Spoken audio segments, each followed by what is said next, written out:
السلام عليكم ورحمة الله وبركاته. اللهم صل وسلم وبارك على سيدنا محمد وعلى آله وصحبه أجمعين. إن شاء الله النهاردة حبايب قلبي هعمل لكم وصفة حلوة قوي. عايزة أقول لكم الوصفة دي لو عملتيها بمكون بسيط جدا جدا، انت ممكن يكون انت كنت بترمي المكون ده. عايزة أقول لك هعمل بيه وصفة حلوة، بس ما تنسيش بقى تعملي لايك للفيديو وكمان تشتركي في القناة علشان يوصلك كل جديد. هنا يا حبايب قلبي عندي هنا حوالي، انا صراحة ما عيرتش يعني، بس قولي مثلا كيلو من الدقيق. طبعا الدقيق ده علامة يا جماعة، احنا بنطحنه وبعد كده بنعمل بيه. عايزة اقولك بيبقى حلو. اي معجنات في الدنيا بحط لها شوية من الدقيق، شوية من السكر، يعني تقديريا كده، مش هقولك معلقة ولا معلقتين، بإيدك كده. لو الكمية قليلة حطي كده بإيدك ايه، شوية من السكر وشوية من الملح. عندي هنا كمان شوية من السمسم، حطيت يعني برضو ايه شوية كده حلوين. عايزة اقولك بالطعم الوصفة بتاعتك وتبقى حلو. بصي ان شاء الله بإذن الله تستفيدي مني في اي معجنات من غير بقى مقادير زيادة عن اللزوم ولا اي حاجة. عندي هنا خميرة فورية. عايزه اقول لكم انا من الناس اللي ما بحبش والله الخميره الفوريه خالص، بس انا يعني المغرب ادن عليا وخلاص كنت هعمل الوصفه ديت فاستقربت المسافه، لان الخميره الفوريه دي ما بتبقاش موجوده عند اي حد. الخميره اللي هي البيره، انا بحب دايما اشتغل في الخميره البيره، بتبقى طعمه قوي مهما كترت منها بتبقى طعمه في الاكل. لكن الخميره الفوريه صراحه ما بحبهاش، فعشان مكانها بتبقى بعيده عني. لو احنا مثلا بالنهار بقى ايه بودع حد من عيالي بيروح يودع يجيبها يعني.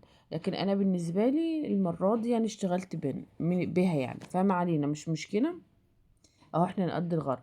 طبعا قلبت بقى زي ما انتوا شايفين، وعندي هنا الوصفه بتاعتي ادوا بقى الايه المكون اللي احنا كلنا هنرميه يا جماعه. عايزه اقول لكم ده اللي هو الخض اللي هو بيطلع من السمنه البلدي. طبعا زي ما انا قلت لكم انا بعمل سمنه بلدي وبعمل زبده وبعمل قشطه.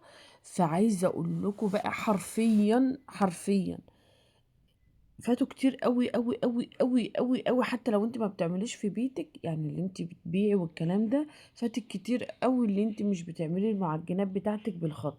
عايزه اقول لك حرفيا احلى من اللبن الرايب نفسه. انت متخيله طعمه حلو جدا جدا جدا فوق ما تتخيلي.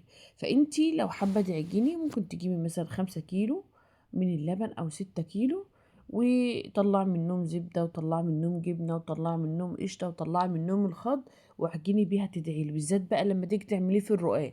الناس بقى الفلاحين اللي بيتابعوني، بصي عايزه اقول لك بيبقى ما شاء الله جميل. عندي هنا نص كوبايه من السمنه البلدي، طبعا سيحتها بقى حته كده مش مشكله، ما هي كده كده ايه هتسيح مع العجين.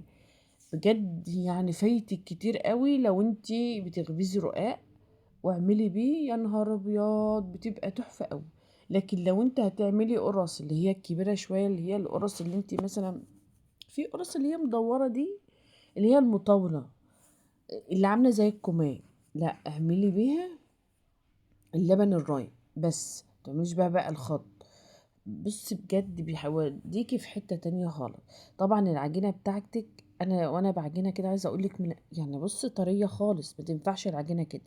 فهبتدي ان انا اجيب شويه من الطبق من الدقيق واحط واحده واحده. العجين مفيش اسهل منه يا جماعه. انت اول ما تلاقي العجينه اتكورت معاكي يبقى اعرفي ان انت كده ماشيه صح، وتفضلي تعجني في العجينه لحد لو انت بقى معاكي كميه افضلي عجيني في العجينه لحد ما تتكور معاكي لحد ما تعرقي.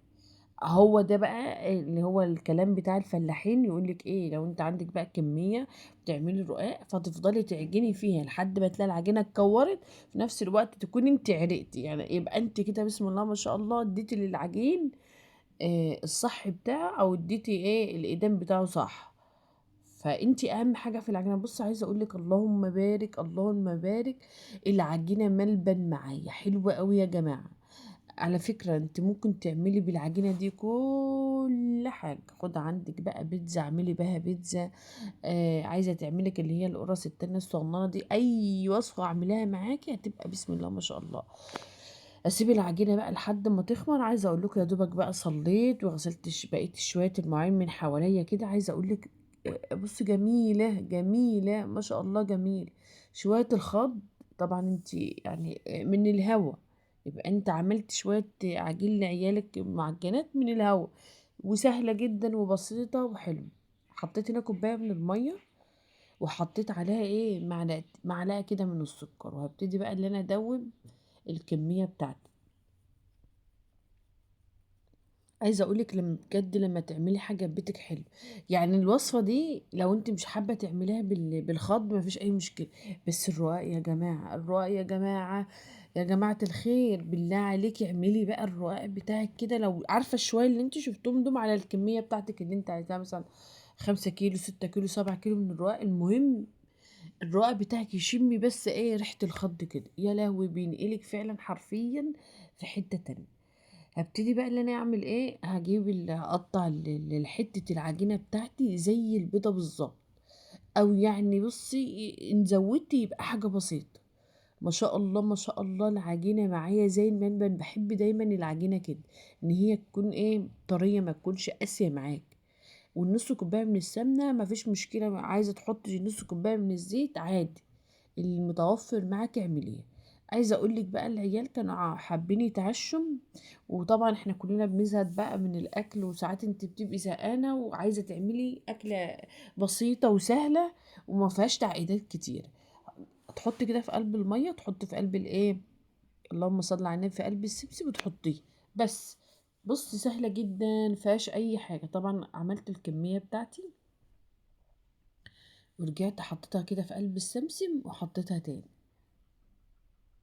ما شاء الله جميله مفيهاش اي حاجه. انا هقولك بقى على التسويه بتاعتها. طبعا هجيب الصاج بتاعي واحطها زي ما هي كده يا جماعه، وتسيبيها برضو لحد ما تخمر. انا عايزه اقول لكم على ما عملت الكميه بتاعتي لقيت الصاج الاولاني ما شاء الله خمر، فمش محتاج معايا حاجه.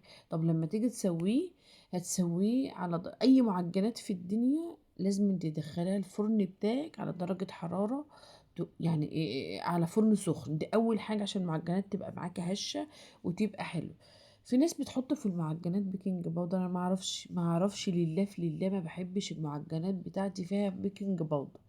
بحس اللي هو طعمه كليح قوي، يعني هو انت اخرك الايه الكيك، غير كده لا. ما صراحة يعني ما مش طبيعي، فاهمني الطعم مش عاجبك. لكن شوفي ما شاء الله ولا تفرديها ولا اي حاجة خالص نهائي من اي نوع. لما تيجي تحطها في الفرن، انا بالنسبه لي حطيتها في الفرن اللي هو العادي، مش اللي هو بتاع البوتاجاز بشغال من تحت بس مش شغال من فوق. سخنت الفرن بتاعي على درجه حراره 220 وحطيته في قلب الفرن. بس بصوا ما عايزه اقول لكم حاجه، عارفه دي لو اتحطت في الفرن اللي هو العاده بتاعنا اللي هو الغاز، اقسم بالله كانت هتطلع بصي احلى من كده. بس انا عندي الفرن بتاعي شغال من تحت مش شغال من فوق، فاهمني. فاول ما بتحمر معايا ببتدي بقى اللي انا ايه اقفلها واشغلها من فوق. انا بحب قوي يا جماعه الفرن اللي هو اللي في الجناب. انا كده انا دقه قديمه بجد والله، برتاح كده، برتاح لما يكون الفرن شغال من الجناب، وانت بتتقلبي كده تطلع معاكي الحاجه كهرمانه وكلها سوا واحد وكلها جمال واحد، يعني فاهمني. حطيت الصاج الاولاني وحطيت الصاج التاني بدأ اللي هو يعمل معايا.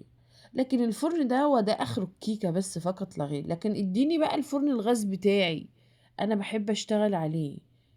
وانا في الاساس بحب برضو اقعد في الفرن اللي هو الطين بتاع الفلاحين اللي هو لما بتيجي تشتغل فيه.